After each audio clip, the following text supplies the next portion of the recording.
everybody, Desiree here with Soulpath Astrology and this week's Oracle card readings and Astro Energy Report. Hope this finds you enjoying a little bit of sunshine and perhaps the promise of spring on the horizon wherever you are, or fall, I guess, if you're in the Southern Hemisphere. um, yeah, I'm so excited. This is my birthday week. This is where we really start jumping into that fire horse energy, full steam ahead. All the planets are moving direct in April. Every single one of them. We haven't had this in a very long time. So, any projects that you may have had maybe on the back burner, or it feels like you've been sort of spinning in circles and they haven't really been moving forward, you're going to start to see some massive momentum moving forward. Before I jump into all those details, though, if you're new here, I want to welcome you and I want to invite you as well to like and subscribe to the channel. And if you enjoy these videos, share them with your friends and family. Hit that like button, subscribe, like I said, to the channel. Absolutely amazing and appreciated. You can expect a little bit of an astro energy report here at the beginning. Then we'll do a small little meditation to ground and center, after which there'll be an opportunity to pick from 3 tarot cards that were pulled just for this reading today. And then you can timestamp to the ones that are pertinent to you, watch them all, watch them in whatever order appeals to you, come back and forth. You can watch the video over and over all week long. It's yours to enjoy. And if you're returning, mwah, hello, my beautiful Soul Path fam. It is always a pleasure to have you here in the space with me. Your energy is such a gift and I cherish it. Okay, let's do this. Let's jump in. First week, super busy. We've got April Fool's Day. I mean, that's not an astrological thing. That's just a fun day. Second, April 2nd, this is the full moon in Libra. So this is a culmination point. Full moons are always about illuminating and completing a final aspect. It's also squaring Jupiter and it's opposing Saturn. So there's a lot of energy going on with this moon. There's a lot of invitation around this energy towards your relationship, to collaborations, to partnerships of all kinds, to Libra things, which would be equity and fairness and beautiful things. What's your relationship to beauty? Maybe it's something as super simple as you're just really feeling this urge to beautify your space right now, or maybe you want to beautify your body in some way, or you want to beautify your relationships. Beauty is such, in these trying, crazy, wild times, an act of it's radical activism to put beauty and love and joy in the forefront of your awareness. But the more that we can attune to this energy amidst this timeline of chaos and madness, the more that resonance fortifies. The more of us that can tune into beauty, into harmony, Libra's, its archetype, the stronger we can make that signal, making it easier for others that are in the depth of the chaos to start to hear it or see it or feel it within themselves and attune to it.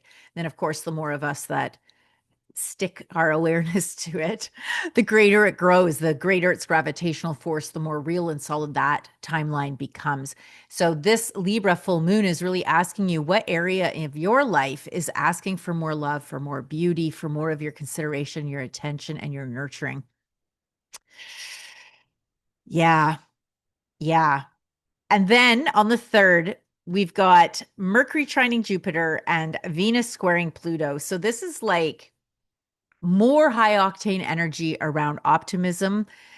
Mercury trining Jupiter, so Jupiter's in Cancer right now. And so it's already very loving and very maternal. Mercury trining it, this is a softer and easy aspect. Mercury is thinking, it's speaking, it's communicating. How might you think and speak about love? Think and speak about community, about seeing things from a global perspective, perhaps even from a galactic perspective.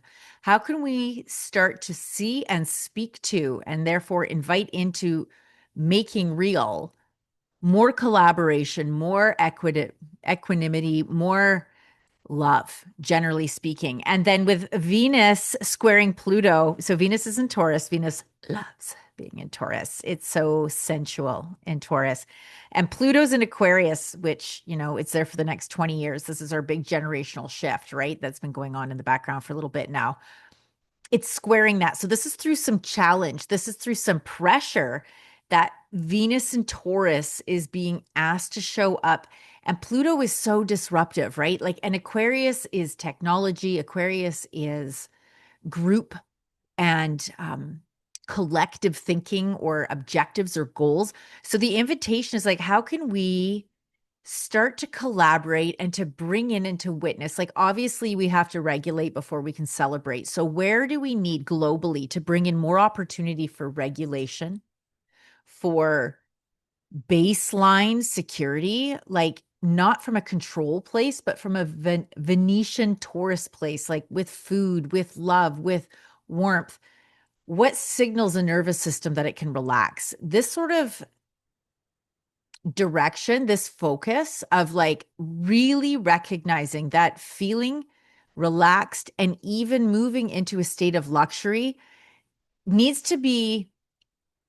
There's this deep invitation right now to move it out of a one day down there, oh, that's for other people or whatever, and recognizing that this should be a baseline for everyone. The earth herself is extremely abundant. She's already pre-wired for luxury.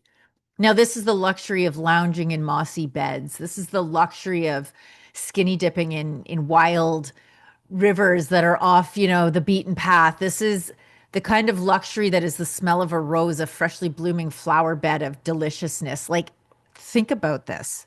The amount of free luxury that is out there, and that everyone should have the capacity to enjoy that and to attend to it, to make safe those spaces that can allow that sort of softness and nurturing to happen. Gardens, permaculture, this sort of thing. And then it's the fourth. This is maybe arguably the most important day of the entire year because it's my birthday. I always expect like the sky to fall when I say shit like that. I know it's only important to me. It's all good. But in honor of my birthday month, I am offering 10% off any readings whatsoever. If you book them within the month of April, I'm happy to offer you that. Just hit me up. Like when you do, DM me and just mention like, birthday 10 or whatever, and that'll be the coupon code for it. But yeah, welcome to my birthday month and my birthday week. And I love that astrologically it's falling in such a like warm, fuzzy, upbeat week because that's not always the case every year, but it is this year. So, we take the good times when we can.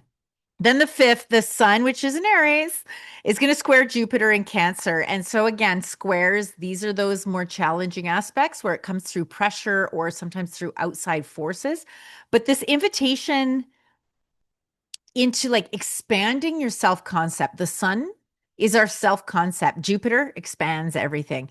Jupiter, being in Cancer like it is so full of warm, maternal, loving, nurturing goodness. How might you want to step more into that expression of it for yourself? The caveat with this energy is to mind getting too far into the weeds when it comes to our ego and making it all about yourself. Like this is, everything me, right? Like it's so important to discern the difference between self-love, self-regulation, setting ourselves like to orient ourselves to our own body's needs, our own like our real needs, not our egoic need to prove ourselves, but our basic needs, our need for safety, our need for nurturing, our need for love, these heart-based needs. Those should get primacy. We should orient our life around those and to remain forever connected to that while we're interfacing with others.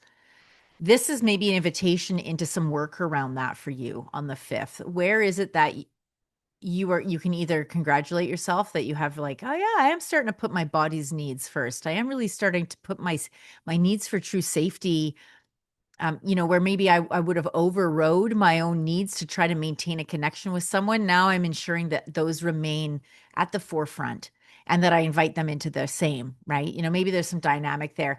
Maybe there is the opposite of that that's going on in your life, or a tendency, maybe that pattern of self-abdicating or self-abandoning in order to maintain connection. Maybe that's coming up it very, very obviously, very palpably.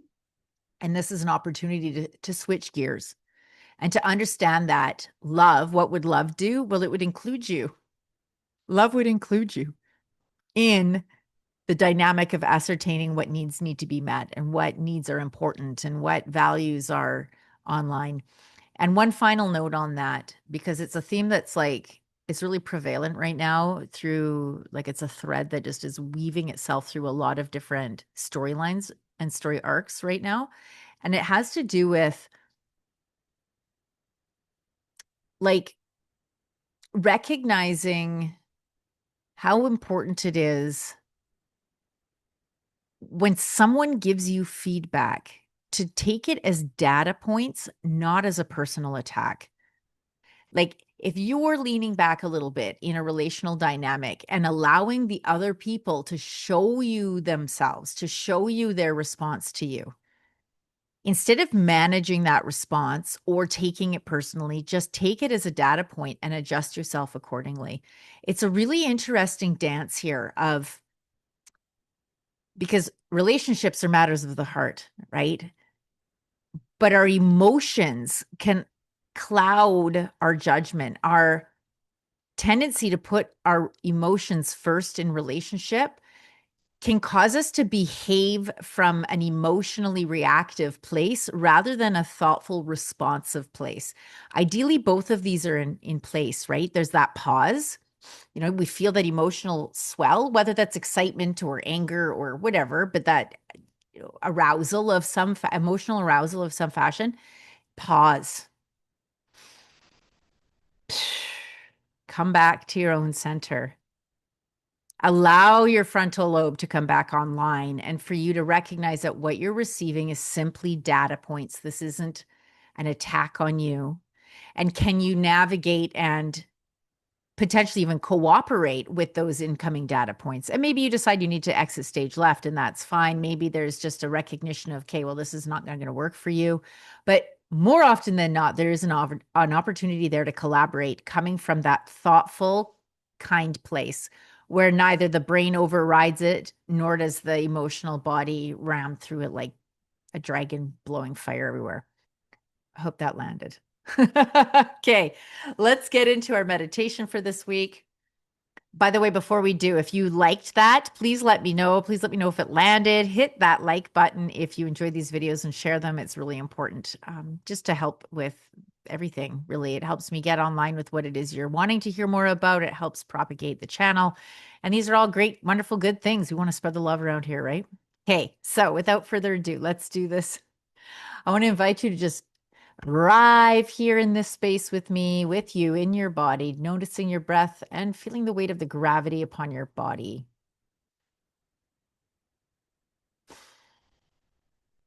Maybe like me, you're placing your hands on your chest, place them on your belly, your lap, wherever you can feel though. I want to invite you to create some pressure. Perhaps you use the bottom of your feet, but just really this asserts your physicality in this present time and space and is so key to ground, center, and presence ourselves in this moment.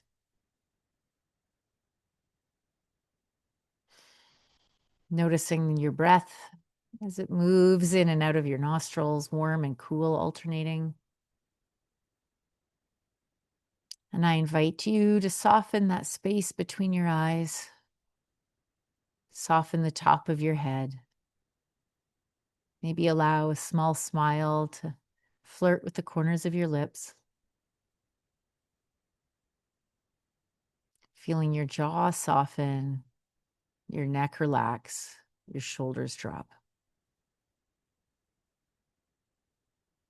Warmth as it spreads down through your chest, your shoulders, your arms, into your belly, your pelvis, your thighs. Warmth as it courses down over your knees, your shins, your calves, wrapping your ankles and through your feet into the core of the earth. Warm, liquid sunshine.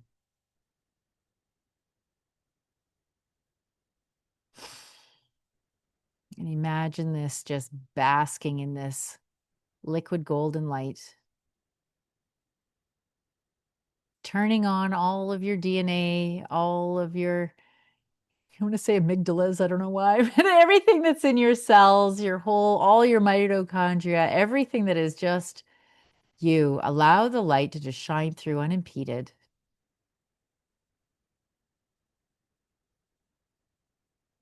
Like warm liquid honey.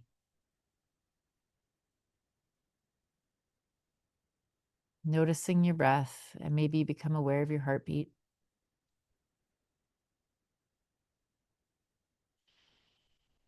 Knowing that you are made of all the same bits and pieces of stardust that make up the whole entirety of the universe.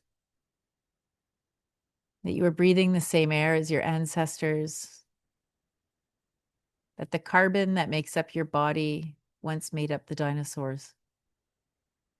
We are so interconnected in every literal way.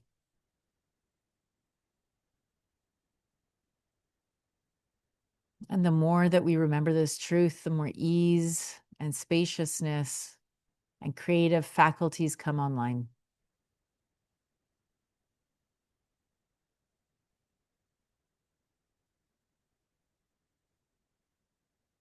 And knowing this, I invite you back into this space when you're ready. Blink your eyes open. And let's pick from this week's card selection. So these are this week's cards. Card 1, card 2, card 3.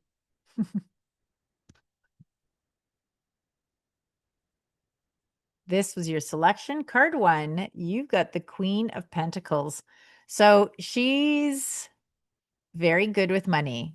She's the feminine, it's a queen. So there's a degree of nurturing around this, but it's pentacles, so it's solid. This is nurturing in practical ways. This is money and food and shelter. This is being aligned. There's a little bunny. It's hard to see in this deck, but there's a little bunny right here in the corner. It speaks to fertility. There's little cherubs here too. There's a quality of fecundity with this card. Like you are in alignment. You're in a very fertile place to grow your abundance in all of its iterations. There's an opportunity here for you perhaps to take a leadership role in that or to seek mentorship in that, the queen being sovereign or modeling leadership. What else can I say about this? Take the time over the course of this week to presence yourself in your physical body. Maybe you work out your books. We are approaching tax season. Maybe you're going to work on that. I got mine done last night and I'm very excited about it. Well, the books to get the part done. Anyway, that would be very Queen of Pentacles energy, like taking charge of your financial situation, dealing with what needs to get done, making a budget, but doing it from a nurturing, loving place. Like make sure you include self-care. Make sure you include beautiful things. Maybe it's a trip. Maybe it's just a staycation, but including in your budget items that feel like luxury, that can be a really valuable skill to start implementing into your daily routine. Yeah. Okay. That's that. Card 2 right here. Knight of Pentacles reversed. He is about self-discipline, especially when he's reversed like this. This is like a quality of dealing with boredom. So the Knight of Pentacles is the only one of the knights in the deck that isn't moving forward. His horse isn't moving forward. It's got a degree of like stagnancy or staleness about it. And reverse, it's like really, it's speaking to being bored. And what is your relationship to boredom? Can you cultivate the capacity to hold space for boredom? Because as you sit in it, without moving to eat it away or to stimulate it away, if you can just sit with your boredom long enough, something will break open. And it is this beautiful creative impulse because creativity is like it responds to boredom. It enters the space that's created by nothing, that is boredom. And in that creative space, you might find all kinds of exciting stuff starting to happen. But first, it's like needing to sit in that hallway. When one door closes before the other opens, there's a hallway in between. Yeah. And sometimes it's dark and boring and icky and all the things. And our culture and this last generation in particular has no capacity for boredom. And this is where when you can't tolerate boredom, then you're always just reacting. You're never responding. creating the capacity for more room for boredom, to be able to just sit in that, is such an underrated skill set that I want to encourage you, if this was your card, to look into, to cultivate, to practice more of, because leaning back and creating space and allowing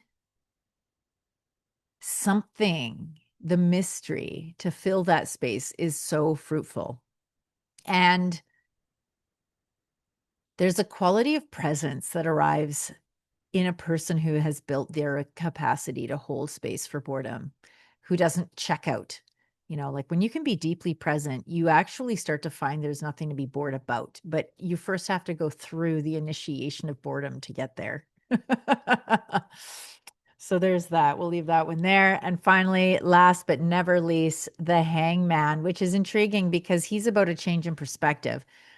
It's also asking for a pause.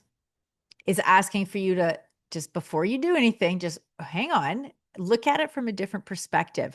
Maybe in relation to, because there was 2 other pentacle cards in this reading, before you take action towards something to do with your money, just take a quick pause.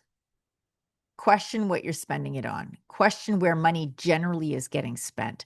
Maybe there's something arising in the collective right now around wealth management, around resource allocation, around how much shit gets done for money that is pathological in its destructive nature. Maybe there's going to be an opportunity for some sort of collective rejigging of how we work with money collectively, like globally, how we work with resources, not just money, but water resources, air resources, clean soil that's actually still got some nutrients naturally in it, resources. Let's take a pause. If this was your card, maybe you're just feeling frustrated by a mundane situation. Maybe it's just personal, just for you, not even about the collective. In your own life, maybe you're feeling stuck. Hanged Man is asking you to just look at it from a different perspective, and the solution might very well just emerge out of thin air. Hope that landed. If you want a deep dive, you can find me in the DMs. You can just message me and we'll figure it out. There's a link to my calendar in the description of this video, as well as a pinned comment. You can book a reading if you'd love to. I like doing them. They're so much fun. We get coaching done in there. We can see what's coming up for you in the year as far as your energetic weather as it relates to you specifically. And it's just generally a really good way to get to see yourself with a little more clarity and be able to capitalize on your gifts and lean into your challenges, seeing them as just the more complicated version of your gifts. Okay, my friends, I love you. Have a terrific week. And in the meantime, we'll see you next Tuesday. Bye for now.